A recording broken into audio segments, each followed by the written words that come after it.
नमस्कार, स्वागत है आपका हिंदी व्याकरण के इस सीरीज़ में। कल हमने संज्ञा के बारे में पढ़ा था और आज सर्वनाम के बारे में हम पढ़ेंगे। सर्वनाम क्या होते हैं? संज्ञा के स्थान पर आने वाले शब्दों को सर्वनाम कहते हैं। इसका उदाहरण शब्द जैसे तुम, हम, आपका, उसका आदि सर्वनाम शब्द बोले जाते हैं। इन्हें सर्वनामिक शब्द भी कहा जाता है। सर्वनाम दो शब्दों के योग से बना हुआ है। सर्व और नाम, यानी जितने भी नाम हैं उनके स्थान पर जिस शब्द का प्रयोग किया जाता है उन्हें हम सर्वनामिक शब्द कहते हैं। उदाहरण के लिए वह मोहन है, इसमें वह शब्द जो है वो सर्वनाम का कार्य कर रहा है। सर्वनाम के कुछ उदाहरण: मैं लिखना पसंद करती हूँ, मुझे संगीत बहुत अच्छा लगता है, वह कल माँ के साथ बाजार जाएगी, तुम कौन हो, वहाँ जाना मना है। यानी ये सारे शब्द क्या हैं? हमारे सर्वनामिक शब्द हैं। मैं, मुझे, वह, उसने, मेरे, हम, कल, यहाँ, वहाँ, ये सारे शब्द सर्वनामिक शब्द कहे जाते हैं।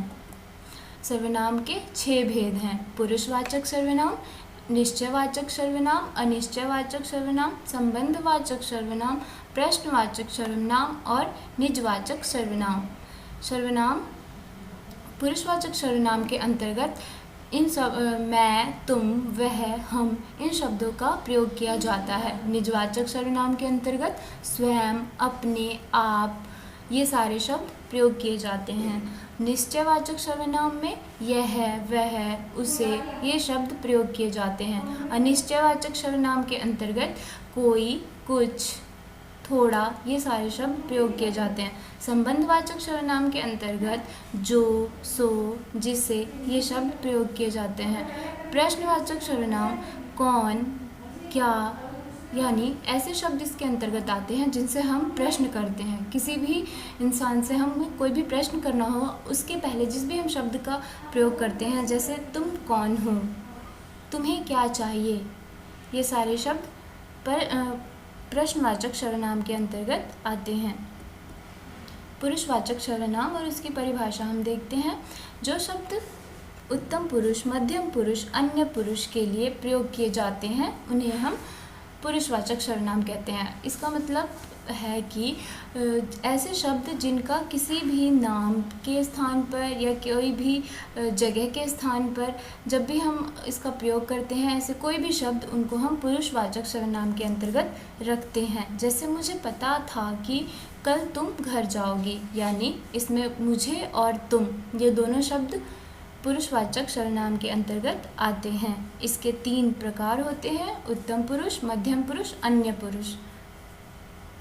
आगे निश्चयवाचक सर्वनाम, जिन सर्वनाम में पास या दूर किसी व्यक्ति या वस्तु की ओर संकेत किया जाता है उसको हम निश्चयवाचक सर्वनाम कहते हैं। यानी ऐसे इसमें संकेतिक वर्ड यूज़ किए जाते हैं। यह पेंसिल मेरी है, वह घर बहुत सुंदर है। यानी ये कैसे शब्द इस्तेमाल हो रहे हैं जिनमें संकेत किया जा रहा है कि यह है, वह है।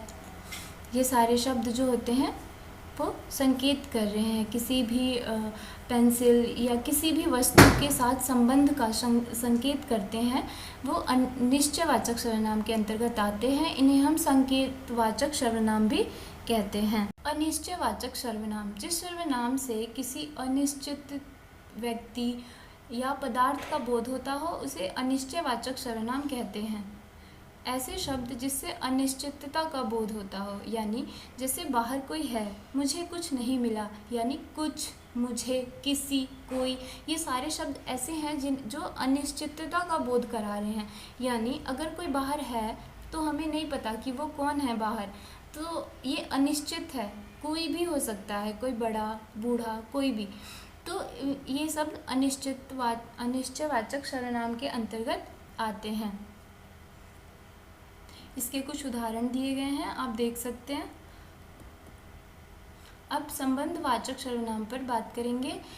संबंधवाचक सर्वनाम में जो भी वाक्य बोला गया है उसका आगे जो वाक्य हुआ है उससे कुछ ना कुछ संबंध होता है। जैसे तुमने जो कार कल मांगी थी यह वही कार है, यानी जिसमें पहले बात हो चुकी है एक बार।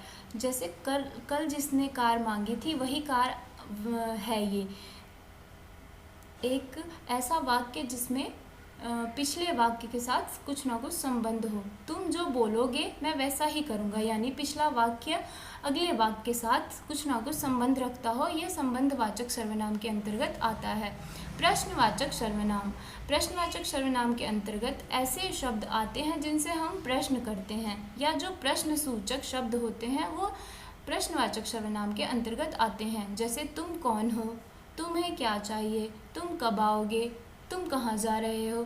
ये सारे शब्द ऐसे हैं जिनमें हम प्रश्न कर रहे हैं कुछ ना कुछ, तो ये प्रश्नवाचक सर्वनाम के अंतर्गत आएंगे और इन्हें हम प्रश्नवाचक शब्द भी कहते हैं। निजवाचक सर्वनाम। निजवाचक सर्वनाम जैसे कि शब्द से ही व्यतीत है कि जिसमें अपने बारे में, अपनत्व के बारे में चर्चा की जा रही हो, वो निजवाचक सर्वनाम के अंतर्गत आता है। आप अपना काम खुद कर लें, इसमें खुद के बारे में बात की गई है। मैं अकेला ही कार साफ कर लूँगा, इसमें अपने बारे में बात की गई है। वह स्वयं स्कूटी से स्कूल चली जाती है, यानी इसमें किसी भी एक इंसान के बारे में, उसी के निजता के बारे में बात किया गया है। इसे निजवाचक सर्वनाम के अंतर्गत रखते हैं। धन्यवाद। अगर आपको कुछ भी नहीं समझ आया है तो आप मुझे कमेंट करके बता सकते हैं।